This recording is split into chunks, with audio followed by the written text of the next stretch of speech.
Hi there, folks. Saber4 here. Wanted to get back in and get one of these off before the weekend really gets rolling. We have part 3 of our series of defeating the meta decks, and here we are going to take a look at Quinlan Vos. If you're looking for the other 2 parts of this, so far we have done Boba Fett. This is the Boba Fett Data Vault, and then we've done Han 2. So, going ahead, each of these is going to kind of follow a similar pattern, and I'll lay it out here in the contents of it. You'll get a deck tech for the particular leader, and I will look at kind of a deck example, but we'll talk about the leader, the philosophy, the play lines, and a little bit of the stress points that you'll get in particular decks. And then we will talk about how to beat how to beat Quinlan Vos with another series of the meta decks. Now realize that these series of meta decks can kind of represent other things that are out there in just wide play, but this is how we beat Quinlan Vos. If you have not done so already, please like the video, subscribe to the channel, really helps out a ton with growth. Let's dive on in. Quinlan Vos as our leader. We are looking at a cunning heroism leader. This is a 5 to deploy, and with really the best stat line that we have available to us at 5, which is a 3/7.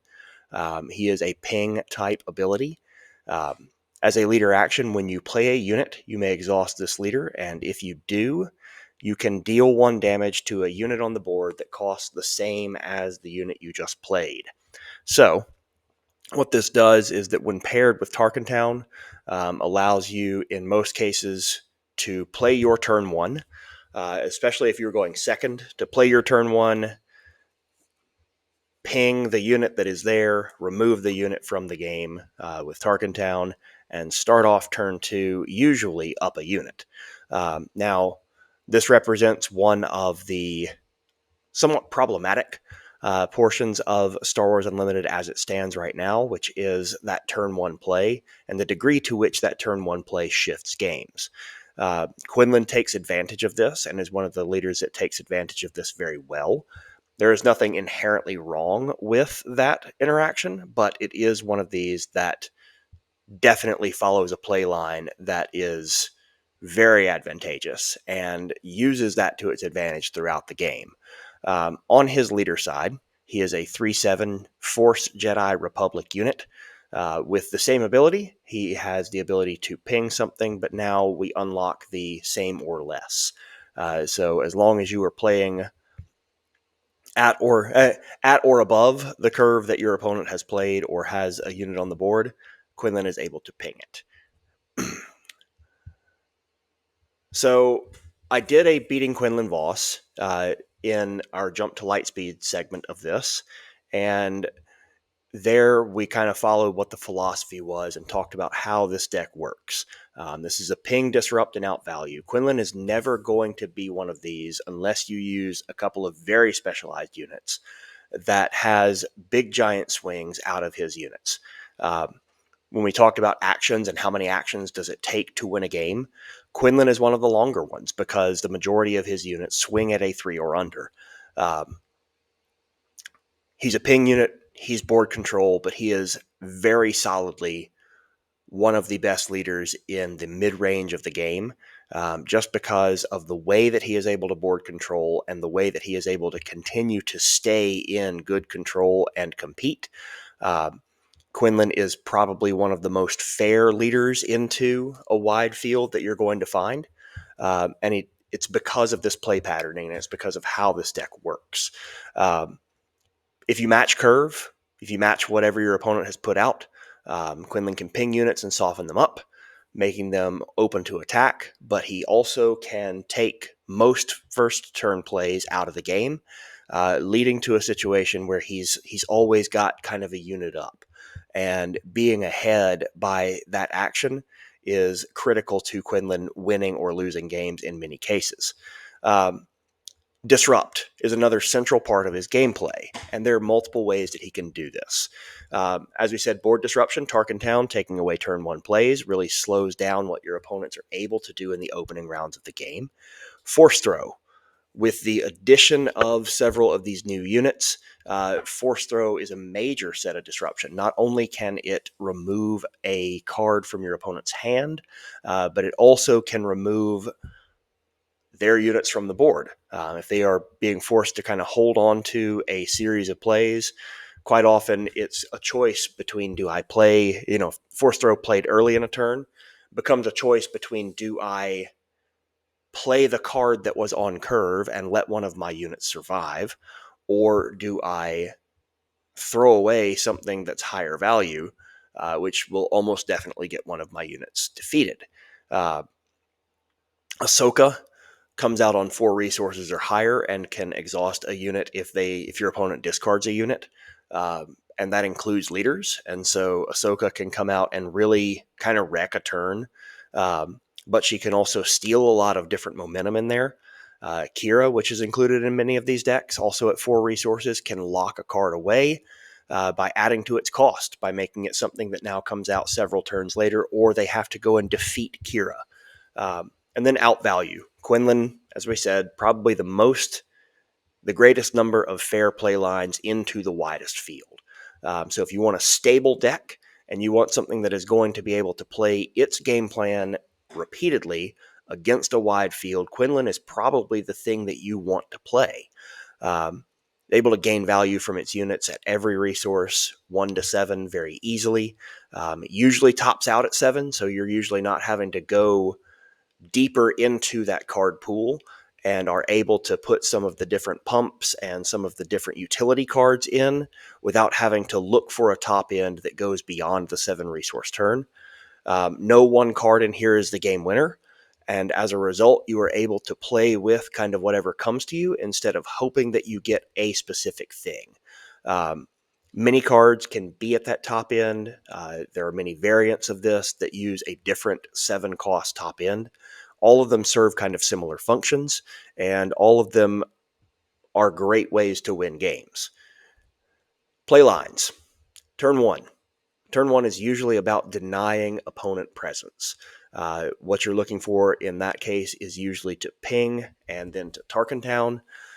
Some decks will include Greedo or Cartel Turncoat. If not in their main, also in their sideboard to catch 1-drops, because you want to have something in case your opponent puts down a 1. There are several decks, because of the popularity of Quinlan, that try to work around even that. But this also slows down things like Vader.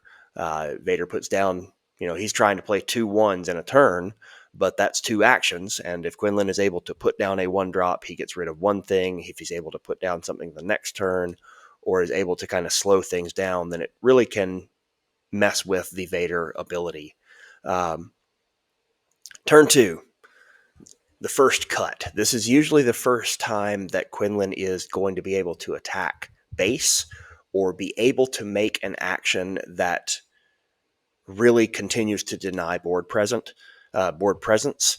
And in doing so, greatly delays your opponent from being able to set up their game.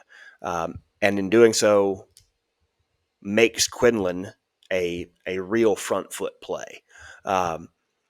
If he's able to keep a turn 1 play on the board, we're going to start taking actions and whittling down that opponent's base. If your opponents have to play something early, then quite often, if you're not talking playing into control, if they try to play a unit early, you can ping that unit, defeat that unit with your turn 1 play, keep the better unit on the table unharmed. Turn 3 is to really establish that early dominance. Ahsoka and Qi'ra gets to look at a hand, gets to, deny a clean play line by just overvaluing a card. And then Ahsoka toss a card from their hand, as we discussed. We're looking to leave at least 1 unit on the board along with going into that leader flip. Because that leader flip, now we can bring coordinate online with that. We can threaten to clear units with Plo Koon. Many things can be cleared out by Plo Koon that would play at 5. The only things that we start to look at not being able to be cleared by that would be something like Cad Bane the next turn. But that's because Cad Bane has 8 health. But there are still ways to deal with that. And you're usually dealing with Cad's smaller units quite easily, provided that you've been able to deal with turn 1. The changes from jump to light speed. Depa is a big one. This is another large ambush unit that comes in at 6, so we can ping a spot higher. Depa also has the ability to step around sentinels because she is a saboteur. Quinlan, the new Quinlan unit, becomes a gigantic threat because by slapping a DL-44 on him or having armed to the teeth ready or using surprise strike, all of a sudden we've got something that is a much bigger swing than Quinlan had naturally in his jump to light speed setup. Variations. There really aren't that many variables that we see at the lower end of Quinlan. Most of them run a very similar package of sometimes 1, but mostly 2 drops, with some sideboarding to get 1 drops on the table if need be. The Quinlan Vos unit is in a very busy spot in the deck because he is a 4-drop play. While he does represent the biggest swing, he is not the highest utility because the others do something right now. The top end unit, Stepa Bilba, is another body that came in as we discussed, though she is not in every single version of this. Using that leader ability really creates another chance to be able to come out and ambush, and in an ambush in a way that takes most leaders off the board. Depa can clear Iden with her shield. The Han Solo unit, another top end unit that's at 7, deals its damage first, being able to move things like Cad Bane out of the way, or the Cad Bane unit especially, because it's able to ping with Quinlan on the table and deal the damage first, clearing that unit immediately. Fennec Shan is another possibility here. You have multiple counts. You will have multiple cost cards in your discard. And so you're going to be able to stack up the damage that Fennec can do with her on attack. Infus Nest has kind of fallen off, but her combo of when played and on attack can really lock a board down, especially if you give her something like the blaster out of the row. Now she's able to just push bigger units off of the board. The stress points. There is a very modest space presence in this deck, and some of it is reach. And then in the mid game, there is very little actual hard removal. You don't have ambush unit access until you get to about the 5 spot. You're just not playing a deck that does that. You're not really running things like open fire very often. You're not really pushing a lot of units off of the board through removal of your own outside of force throw. And force throw either requires that I 2-for-1 myself to get rid of a unit, or it requires that your opponent have a big enough thing in their hand that they are having to toss in order for force throw to clear their units. So those are kind of the stress points on this. Let's take a look at one of the example decks. This was T-Mouse. This is the Cardiff winner. Let's talk about what's in it. What we see here, we see Greedo as a 3 of in the main, with the addition of 3 cartel turncoats in the sideboard, giving us a couple of options for a 1-drop. Other things that we have at that first play, we have L337, who can either be a smuggled in play or can be just a nice 2-2 shielded. That's a good play against something like Cad Bane, who is going to likely come down and try and ping and remove your unit. So you have some protection against that. Sabine is very good against shielded units because she gets to ping on attack. We have the ability to turn on force throw early without Igalia, and then our other space unit is just a generic Green Squadron A-Wing. We do see 3 of the Hotshot Blaster, we see 3 of Force Throw, and we see some Daring Raid to be able to trip units here in case our turn 1 is struggling. But realistically, the goal in every matchup that puts a unit on the board across from you is to try and remove that unit if possible. Moving on, we go into Surprise Strike and Arm to the Teeth. Surprise Strike being one of our better reach cards. Arm to the Teeth, again, with Smuggle, being able to pull that out and stretch some of the reach of Quinlan's later units. This is pretty big because, as I said earlier, one of the limitations of this is that a lot of these things swing for 2 or less, especially your early game units. Cassian can smuggle, can bring him out ready if we smuggle him. The Guerrilla Soldier is a very powerful play on turn 2, especially if you have been able to clear the board.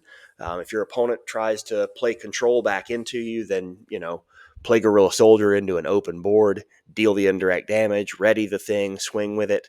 The drawback here, of course, being that over time, obviously, you're not expecting this thing to be around for multiple swings, but over time, it's only a 2.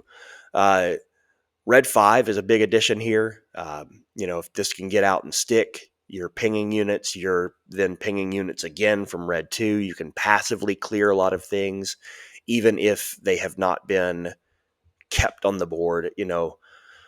Having your opponents play a 4, playing Ahsoka into them,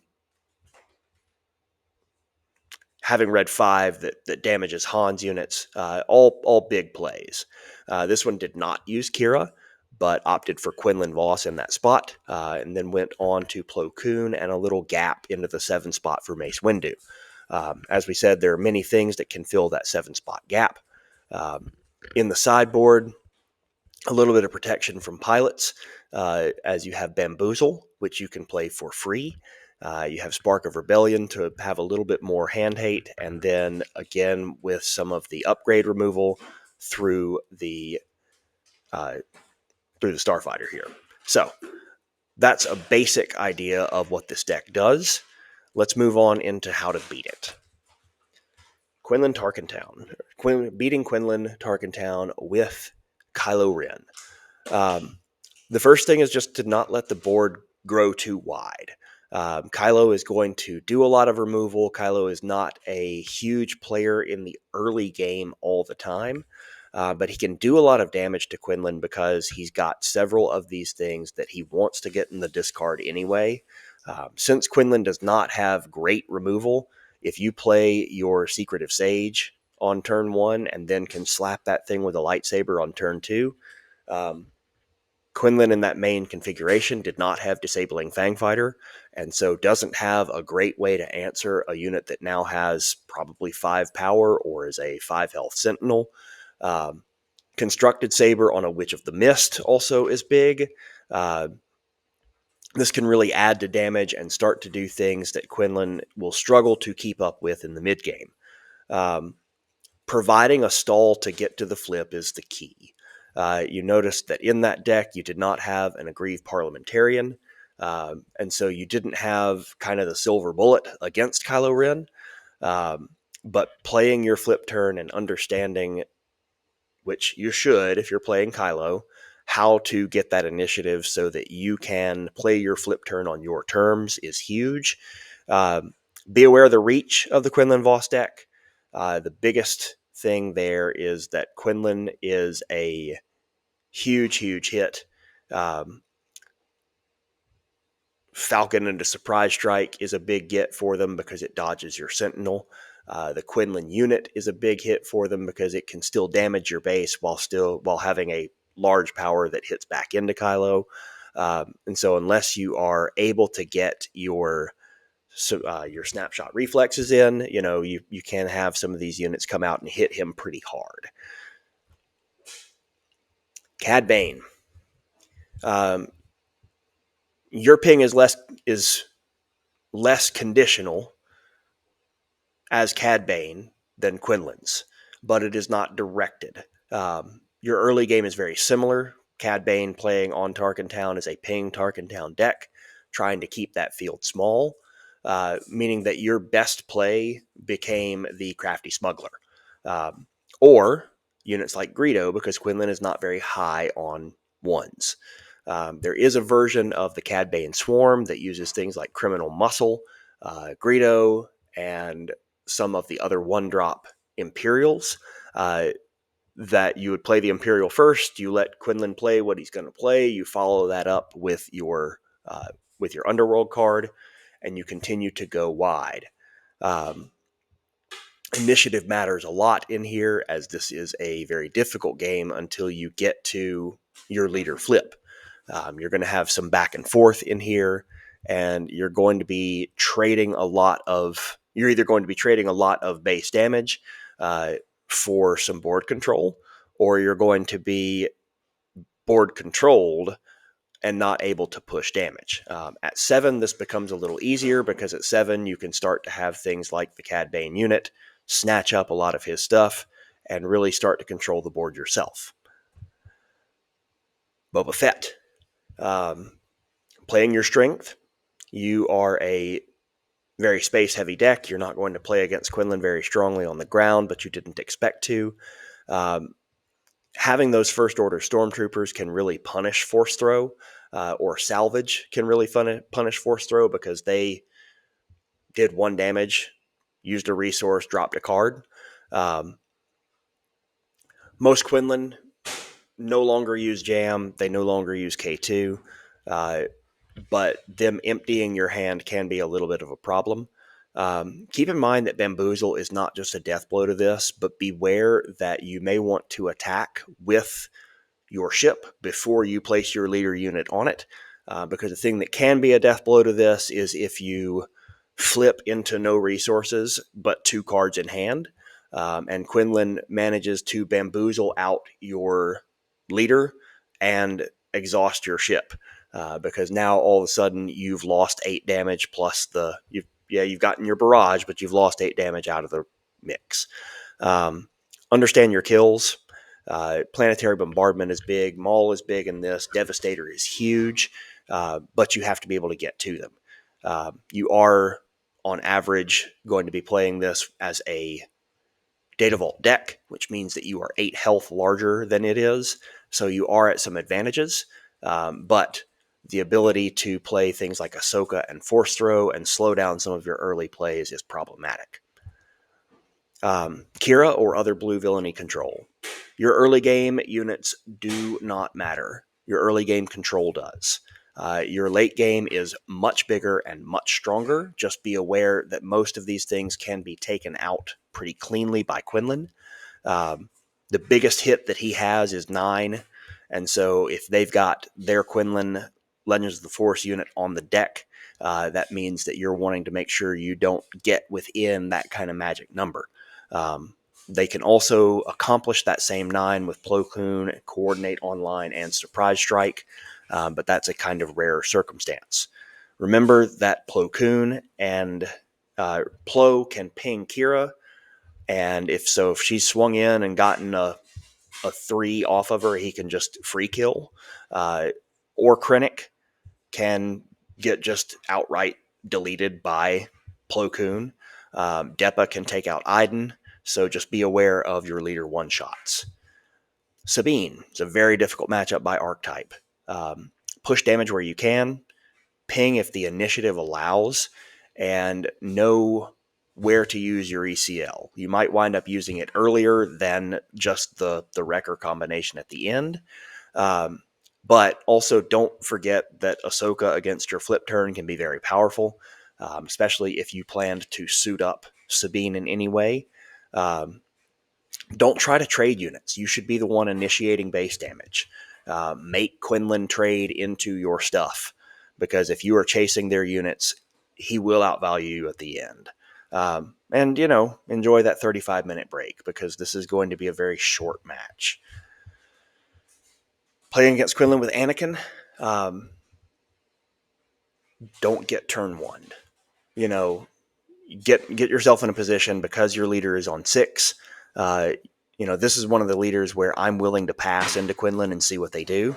If they want to play the next round one step closer to my leader, great. Let's do that.